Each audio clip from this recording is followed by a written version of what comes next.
नमस्कार,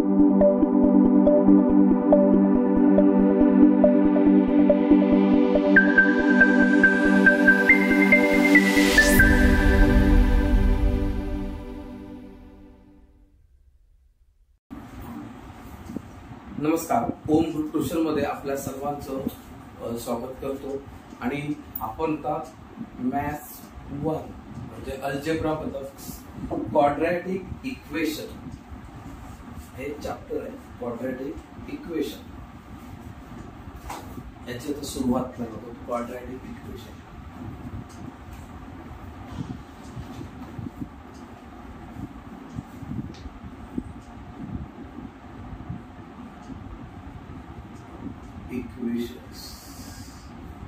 या चॅप्टर मध्ये क्वाड्रॅटिक इक्वेशनचा जो स्टँडर्ड फॉर्मॅट आहे त्याच्यावरती काही गणित मी तुम्हाला सोडून दाखवणार. तर स्टँडर्ड फॉर्मॅट कसा आहे क्वाड्रॅटिक इक्वेशनचा, तर ax² + bx + c = 0.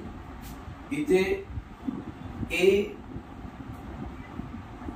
Not 0, a कधी 0 नसतो, b 0 असू शकतो किंवा c.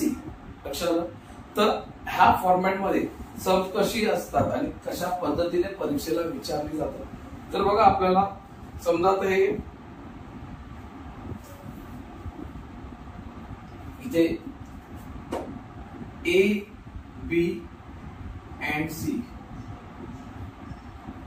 हे रियल नंबर आहे.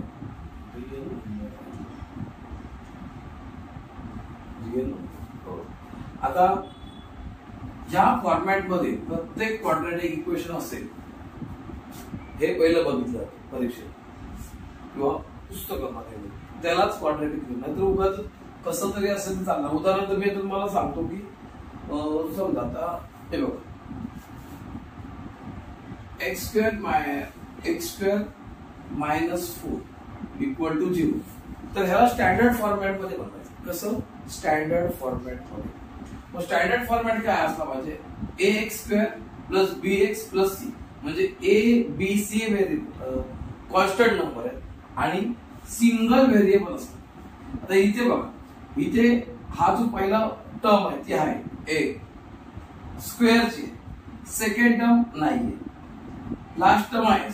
मग याला याच्यामध्ये कन्वर्ट कसं करायचं, तर इथे x²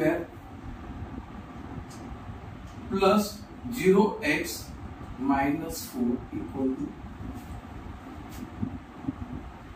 स्टँडर्ड फॉर्मॅट मध्ये. आता इथे a =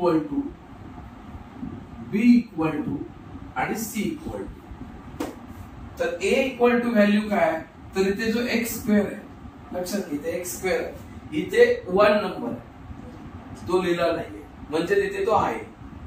म्हणजे इथे a = काय 1, b ची व्हॅल्यू काय 0 आणि c = -4. म्हणजे ह्या इक्वेशनला स्टँडर्ड फॉर्मॅट मध्ये लिहिलं. त्याच्यानंतर एबीसी ची व्हॅल्यू अशा पद्धतीचे सब बोर्डाला 1 मार्काला विचारले जाते. सेकंड अजून एक दाखवतो, y² = 2y - 7.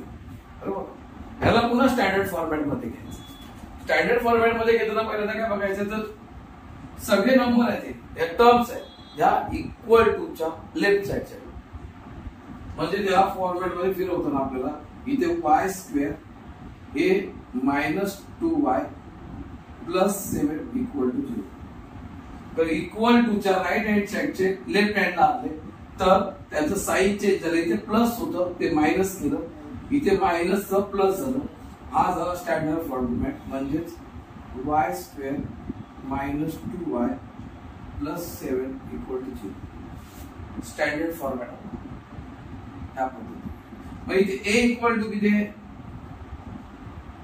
b = किती आहे आणि c = तर इथे a = परत काय इथे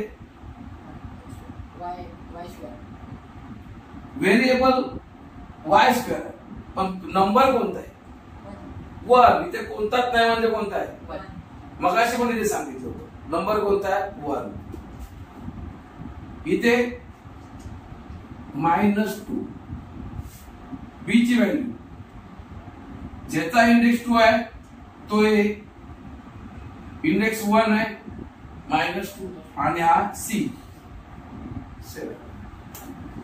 थर्ड बघा 2x² + 2x sorry x² + 2x = 0 असं आहे. आता याच्यामध्ये काय नाहीये, तर याच्यामध्ये जी सी आहे सी कॉन्स्टंट नंबर तो याच्यामध्ये नाही, म्हणजे काय करायला लागणार x² + 2x + 0 = तर सी च्या जागेवरती काय केलं 0, काहीच नाही ते 0, म्हणजे इथे a = पुन्हा इथे काय a = 1, b = काय 2 आणि c = काय 0. लक्षात घ्या. अशा पद्धतीने हा स्टँडर्ड फॉर्मॅट मध्ये आपल्याला हा जो क्वाड्रॅटिक इक्वेशन आहे ते आपण दिलेलं. तुम्हाला अजून काही एक्झाम्पल त्यांनी दिलेले आहेत, सॉल्व दिलेले आहेत आणि अनसॉल्व पण आहेत, तर मी तुम्हाला काही ती अनसॉल्व टाकतो. उदाहरणार्थ बघा,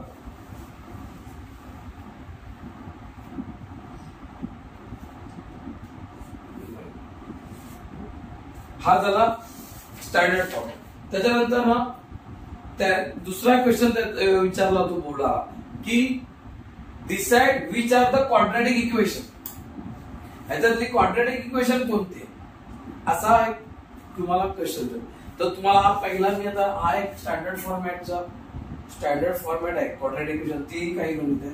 आता त्यानंतर तुम्हाला पुढचा पार्ट मध्ये सांगणार आहे which are the quadratic equation. Wait and watch it.